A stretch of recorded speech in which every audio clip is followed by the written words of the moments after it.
गणेश जी की खीर वाली कथा संध्या का समय था। आकाश में हल्की केसरिया आभा फैल रही थी। गांव की गलियों में दियों की लौ झिलमिला रही थी। घर घर से धूप, अगरबत्ती और घी की सौंधी सुगंध उठ रही थी। आज गणेश चतुर्थी का पावन दिन था। हर मन में एक ही भाव था, विघ्नहर्ता आएंगे, दुख हरेंगे, मनोकामनाएं पूर्ण करेंगे। उसी गांव में एक निर्धन ब्राह्मण परिवार रहता था। झोपड़ी छोटी थी, साधन कम थे, पर मन बड़ा था और भक्ति अपार। घर की मालकिन ने अपने दोनों हाथों से थोड़े से चावल, थोड़ा सा दूध और थोड़ा सा गुड़ निकालकर खीर बनाई थी। न चांदी का बर्तन था, न सजावट, बस एक मिट्टी का कटोरा और मन में अपार श्रद्धा। खीर पकाते समय उसकी आंखें बार बार आंचल से पोंछी जा रही थीं। वो ईश्वर से कुछ मांग नहीं रही थी, बस मन ही मन कह रही थी, हे गणनायक, जो भी है यही है, इसे स्वीकार कर लेना। चूल्हे की धीमी आंच पर खीर गाढ़ी हो रही थी, जैसे उसकी भक्ति भी धीरे धीरे गाढ़ी होती जा रही हो। बाहर बच्चे गणेश जी की जय जयकार कर रहे थे, ढोलक बज रही थी, आरती की ध्वनि गूंज रही थी, पर उस झोपड़ी में शांति थी, विनम्रता थी और एक अनकहा विश्वास था कि प्रभु सब देखते हैं।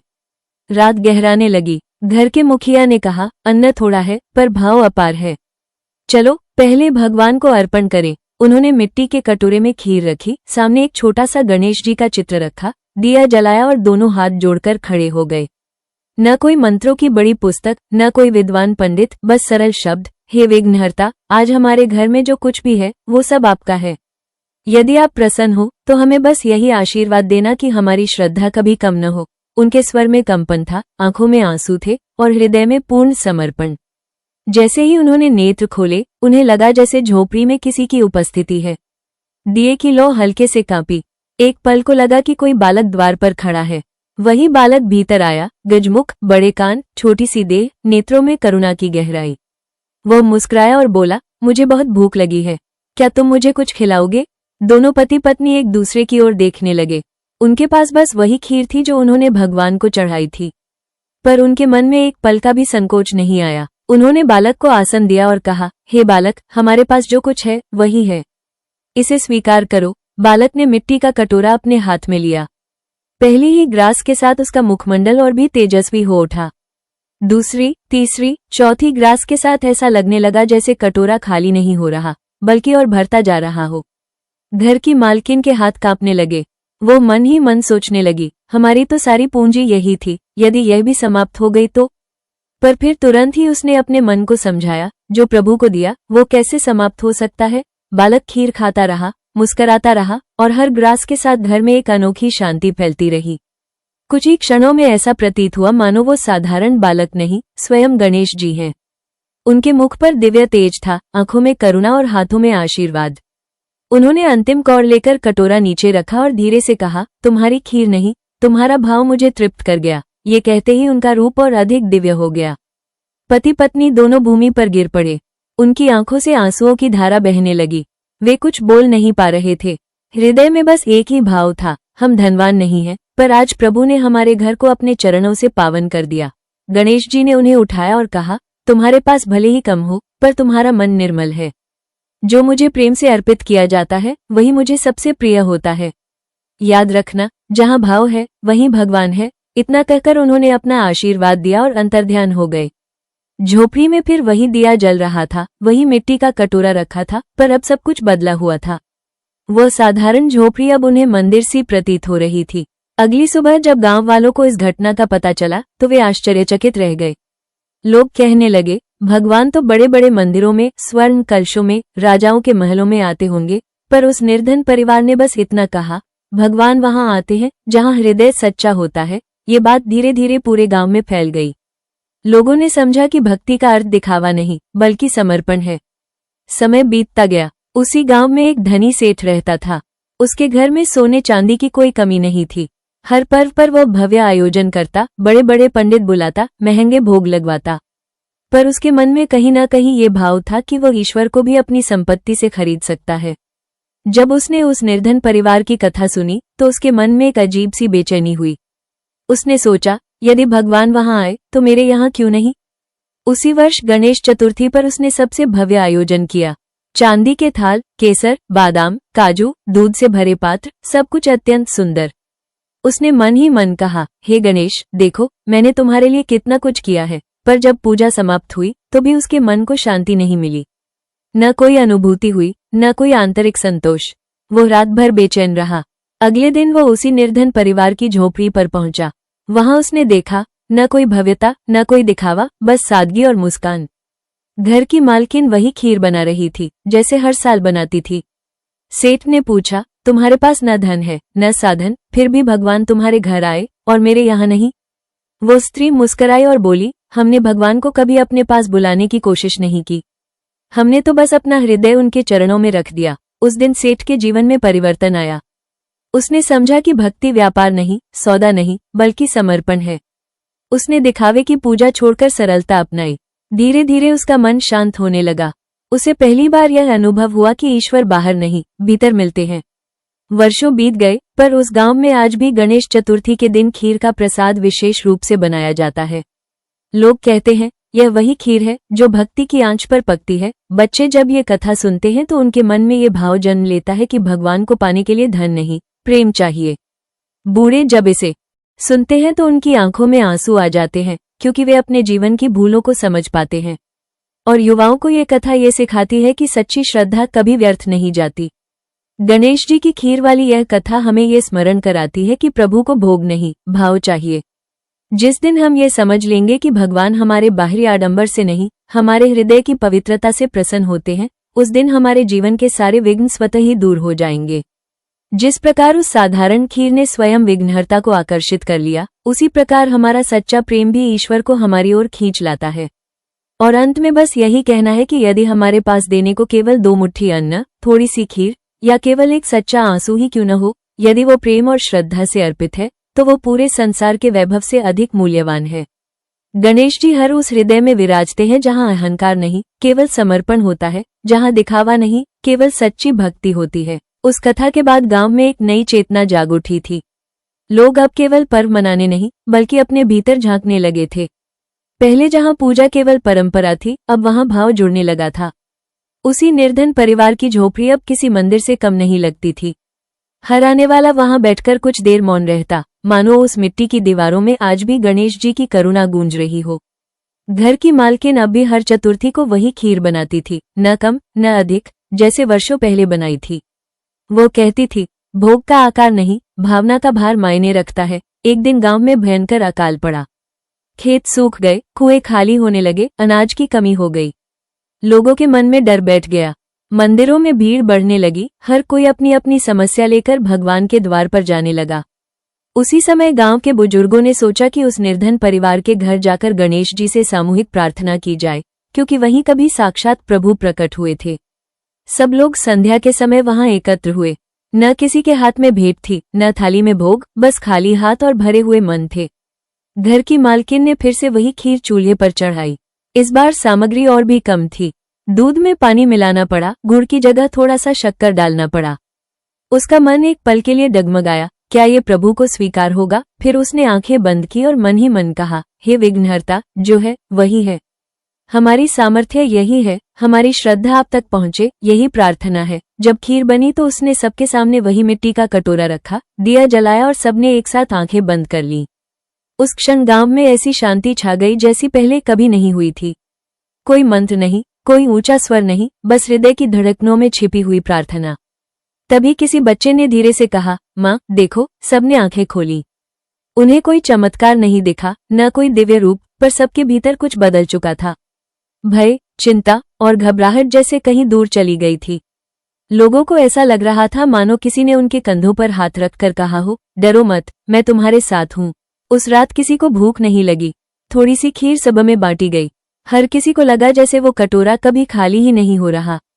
अगले ही दिन आसमान में बादल घिर आए। हल्की हल्की बूंदें गिरने लगी। गांव के लोग घरों से बाहर निकल आए।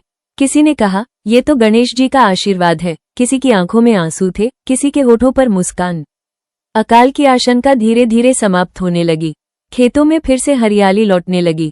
लोगों ने समझ लिया कि संकट केवल बाहर नहीं होता, वो मन में भी होता है, और जब मन में विश्वास जागता है तो संकट स्वयं ही पीछे हटने लगता है। समय के साथ उस कथा का प्रभाव दूर दूर तक फैल गया। आसपास के गांवों से लोग आने लगे। कोई अपनी बीमारी के लिए आता, कोई पारिवारिक कलह के लिए, कोई जीवन की उलझनों के लिए। वो निर्धन परिवार किसी को कोई तंत्र मंत्र नहीं देता था, बस इतना कहता, मन को साफ करो, अहंकार छोड़ो और जो कुछ भी प्रभु को दो पूरे भाव से दो। कई लोग पहले निराश होकर आते थे, पर लौटते समय उनके चेहरे पर हल्कापन होता था। उन्हें शायद कोई वरदान नहीं मिला होता था, पर उन्हें भीतर की शांति मिल जाती थी। एक बार एक युवा उस घर पर आया। वह जीवन से हार चुका था, व्यापार में नुकसान, रिश्तों में टूटन और मन में घोर निराशा। उसने कहा, मैंने बहुत पूजा की, बहुत व्रत रखे, पर कुछ नहीं बदला। अब विश्वास भी डगमगा गया है। घर की मालकिन ने उसे बैठाया, उसके सामने वही खीर का कटोरा रखा और कहा, इसे खाओ। युवक ने आश्चर्य से पूछा, इससे क्या होगा? वो मुस्कराई, कुछ नहीं। और सब कुछ? युवक ने खीर का एक कौर लिया। वह साधारण स्वाद था, पर उसके भीतर जैसे कोई गांठ खुलने लगी। उसकी आंखें भर आईं। उसे लगा कि किसी ने बिना कुछ पूछे उसका दुख समझ लिया हो। वह देर तक वहां बैठा रहा। जाते समय उसने कहा, आज पहली बार पूजा में नहीं, अपने भीतर शांति मिली है। उस दिन के बाद उस युवक ने अपने जीवन की दिशा बदली। उसने समझा कि भगवान को मनाने से पहले स्वयं को समझना आवश्यक है। धीरे धीरे उसने अपने जीवन को सरल बनाया, लालच छोड़ा और जो कुछ भी किया पूरे मन से किया। कुछ वर्षों बाद वो फिर उसी झोपड़ी पर आया, पर इस बार उसका चेहरा शांत था, आंखों में संतोष था। उसने झुककर कहा, मुझे जीवन का मार्ग यहाँ मिला। वो झोपड़ी अब भी वैसी ही थी, न ऊंची दीवारें, न भव्य द्वार, न शोरगुल, पर वहां आने वाला हर व्यक्ति कुछ न कुछ छोड़कर जाता था। कोई अपना अहंकार, कोई अपना डर, कोई अपनी शिकायतें, और साथ में कुछ लेकर जाता था, विश्वास, शांति और यह अनुभूति कि ईश्वर दूर नहीं, हमारे भाव में निवास करता है। लोगों में यह समझ गहरी होती गई कि गणेश जी की खीर वाली यह कथा किसी चमत्कार की कहानी नहीं, बल्कि मनुष्य के भीतर के परिवर्तन की कहानी है। खीर तो बस एक माध्यम थी, असली प्रसाद वो भाव था जो उसमें मिला हुआ था। जिस दिन मन निर्मल हो जाता है, उस दिन साधारण सा अन्न भी अमृत बन जाता है। आज भी जब गणेश चतुर्थी आती है, उस गांव में ढोल नगाड़े बजते हैं, आरतियां होती हैं, पर सबसे पहले हर घर में थोड़ी सी खीर बनाई जाती है। बच्चे अपने माता पिता से पूछते हैं, क्या सच में गणेश जी उस खीर को खाने आए थे? माता पिता मुस्कुराकर कहते हैं, हाँ, और वे आज भी आते हैं, पर आंखों से नहीं, हृदय से दिखाई देते हैं। बच्चे ये सुनकर खीर को हाथ जोड़कर देखते हैं, जैसे उसमें सचमुच भगवान का वास हो। और इस प्रकार वो कथा केवल एक कहानी नहीं रही, बल्कि जीवन का सूत्र बन गई। हर पीढ़ी उसे आगे बढ़ाती रही, अपने अनुभवों से जोड़ती रही। किसी के लिए वो आस्था की कथा बनी, किसी के लिए त्याग की, किसी के लिए प्रेम की, पर मूल भाव वही रहा। भगवान को पाने का मार्ग बाहरी वैभव नहीं, बल्कि भीतर की सच्चाई है। अंत में यही अनुभूति रह जाती है कि जब मनुष्य अपने सीमित साधनों के साथ भी अनंत विश्वास रखता है, तो वही साधन ईश्वर का निमंत्रण बन जाते हैं। गणेश जी की खीर वाली यह कथा हमें सिखाती है कि प्रभु हमारे घर नहीं, हमारे हृदय में आते हैं। वे हमारी थाली नहीं, हमारे भाव को देखते हैं, और जहाँ सच्चा प्रेम होता है, वहाँ विघ्न अपने आप ही मार्ग छोड़ देते हैं। समय जैसे उस झोपड़ी के द्वार पर आकर ठहर जाता था। वर्षों बीत गए, पर वहां का भाव नहीं बदला। घर की मालकिन अब वृद्ध हो चली थी, हाथ कांपते थे, आंखों में झुर्रियां थी, पर मन उतना ही सरल और निर्मल था। हर चतुर्थी को वो चूल्हे के पास बैठकर खीर बनाती, जैसे किसी साधना में लीन हो। कई बार हाथ थक जाते, सांस तेज हो जाती, पर वो रुकती नहीं थी। लोग कहते, अब आराम कर लीजिए। वो मुस्कुराकर कहती, जब तक ये देह चल रही है, तब तक ये सेवा भी चलेगी। एक वर्ष ऐसी चतुर्थी आई जब उसकी तबीयत बहुत बिगड़ गई। शरीर दुर्बल था, उठना बैठना भी कठिन हो गया था। परिवार वालों ने कहा, आज खीर मत बनाइए, भगवान तो भाव देखते हैं। वो कुछ देर मौन रही, फिर धीमे स्वर में बोली, हाँ, भगवान भाव देखते हैं, पर यह खीर मेरे भाव की भाषा बन गई है। उसने किसी तरह चूल्हा जलवाया। दूध बहुत कम था, चावल भी मुट्ठी भर। उसने कांपते हाथों से खीर बनाई। जब कटोरे में रखी तो उसकी आंखों से आंसू गिर पड़े। वो बुदबुदाई, हे गणनायक, आज शायद यह अंतिम बार है, इसे स्वीकार कर लेना। संध्या के समय वही दिया जला, वही मिट्टी का कटोरा सामने रखा गया। पूरे गांव के लोग वहां इकट्ठा हो गए थे। सब जानते थे कि उसकी तबीयत नाजुक है। किसी ने कुछ नहीं कहा, सबने आंखें बंद कर ली। वातावरण में वही शांति उतर आई, जैसे वर्षों पहले उतरी थी। उस वृद्ध स्त्री का मन भीतर से शांत था। उसे ऐसा लग रहा था मानो कोई उसके पास बैठा हो, उसका हाथ थामे हुए हो। उसकी सांसें धीमी होती गई, चेहरे पर हल्की मुस्कान आ गई, और उसी शांति में उसने देह त्याग दी। गांव में शोक छा गया। सबकी आंखों में आंसू थे, पर मन में एक अद्भुत शांति भी थी। लोगों को लग रहा था कि वो किसी साधारण मृत्यु से नहीं, बल्कि किसी पूर्णता से विदा हुई है। जब उसका अंतिम संस्कार हुआ तो किसी ने कहा, आज गणेश जी स्वयं उसे लेने आए होंगे। कोई प्रमाण नहीं था, पर किसी को संदेह भी नहीं था। उसके जाने के बाद घर सूना नहीं हुआ। उसकी बहू ने उसी परंपरा को संभाला। वो भी हर चतुर्थी को वही खीर बनाती, उसी मिट्टी के कटोरे में, उसी भाव से। कभी कभी उसे लगता कि उसकी सास वहीं कहीं खड़ी मुस्कुरा रही है, और जब भी वो थकती उसे भीतर से एक ही वाक्य सुनाई देता, भोग नहीं, भाव। एक बार बहुत दूर के नगर से एक विद्वान पंडित आए। उन्होंने इस कथा के बारे में सुना था और देखने आए थे कि क्या वास्तव में इसमें कोई विशेषता है। उन्होंने घर में प्रवेश किया, चारों ओर देखा, साधारणता पर हल्की सी मुस्कान आई। उन्होंने कहा, ये तो एक साधारण घर है, इसमें दिव्यता कहाँ? बहू ने कुछ नहीं कहा, बस उस दिन की खीर उनके सामने रख दी। पंडित जी ने एक कौर लिया। अचानक उनका स्वर रुक गया। वे कुछ क्षण मौन रहे। उनकी आंखों में नमी आ गई। उन्होंने धीरे से कहा, मैंने शास्त्र पढ़े हैं, मंत्र जाने हैं, पर आज जो शांति मिली वो कहीं और नहीं मिली। वो बिना कुछ और कहे उठे, झुककर प्रणाम किया और चले गए। उस दिन के बाद गांव में यह विश्वास और गहरा हो गया कि ईश्वर को समझने के लिए विद्वता नहीं, विनम्रता चाहिए।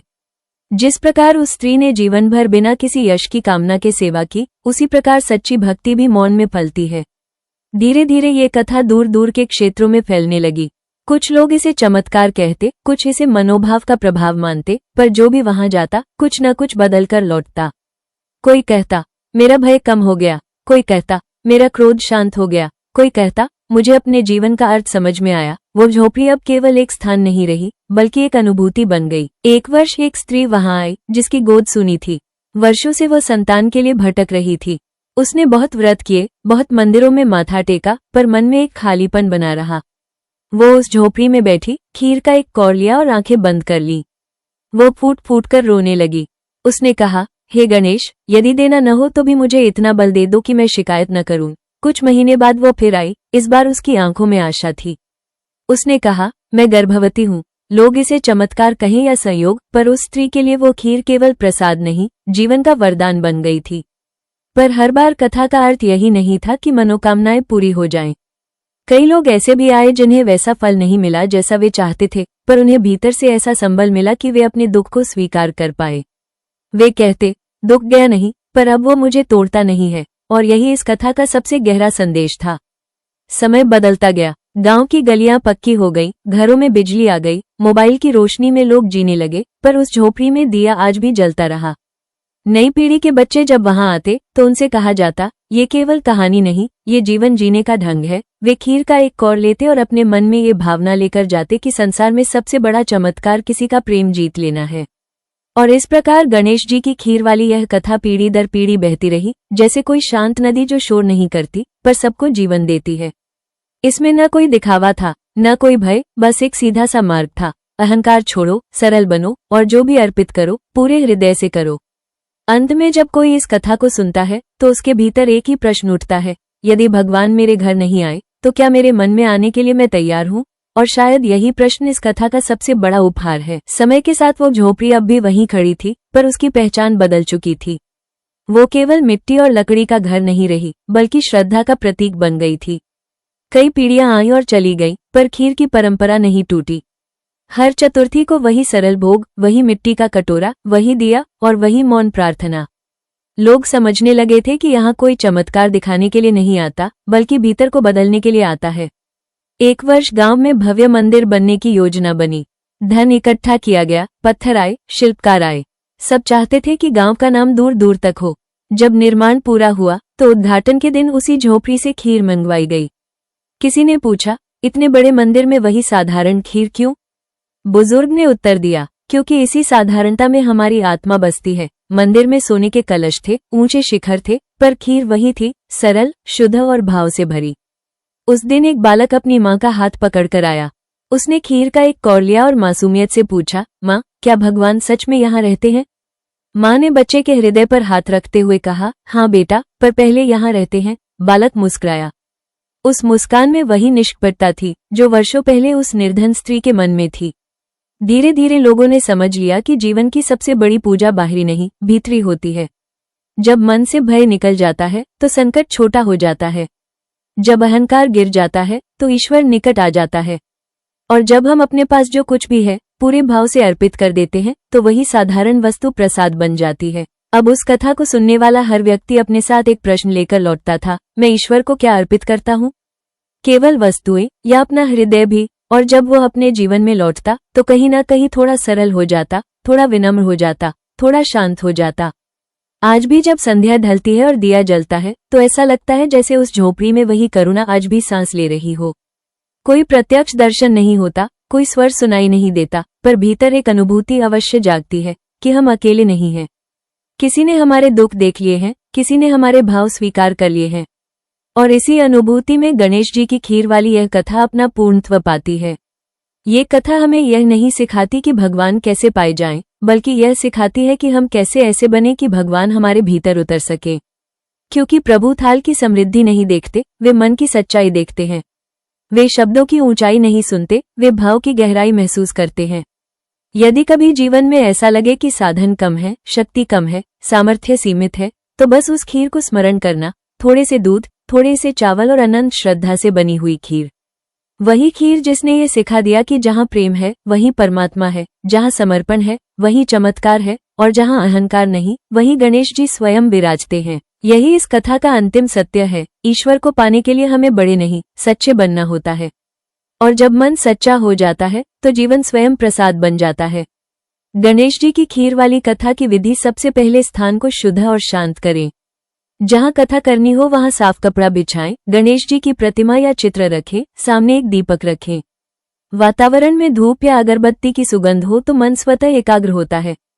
कथा से पहले स्नान करके या हाथ मुंह धोकर स्वच्छ वस्त्र पहने। मन में ये संकल्प करें कि मैं ये कथा दिखावे के लिए नहीं, श्रद्धा और भाव से कर रही हूँ। श्रोताओं से भी कहें कि मोबाइल, बातचीत आदि से दूर रहकर मन को शांत रखें। सामग्री सरल रखें, थोड़ा दूध, थोड़े चावल, थोड़ा गुड़, शक्कर। यदि वास्तविक खीर बनानी हो तो पहले से बना लें या कथा के आरंभ में धीमी आंच पर रख दे ताकि उसकी सुगंध वातावरण को पवित्र करे। एक छोटा सा कटोरा प्रसाद के लिए अलग रखें।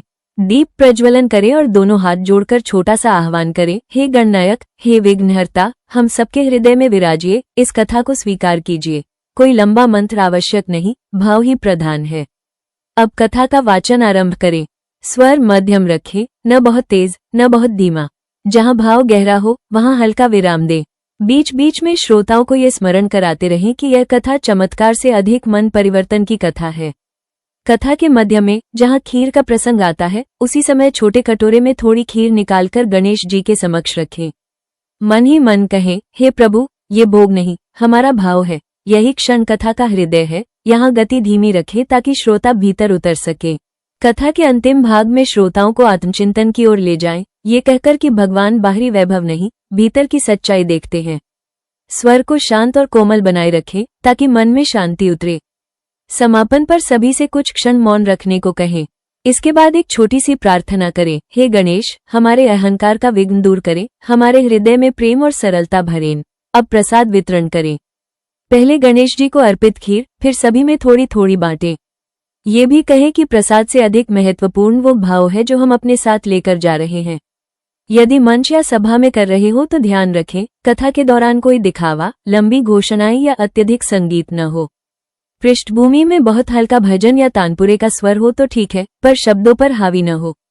श्रोता की आंखों में भाव आए, यही सफलता है। घर पर कथा करते समय बच्चों को पास बैठाएं, उनसे सरल प्रश्न पूछें, भगवान क्या देखते हैं, भोग या भाव? कथा के बाद 2 मिनट उन्हें अपने मन की बात कहने दें। संक्षेप में इस कथा की विधि यही है, सादगी से आरंभ, भाव से मध्य और शांति में समापन।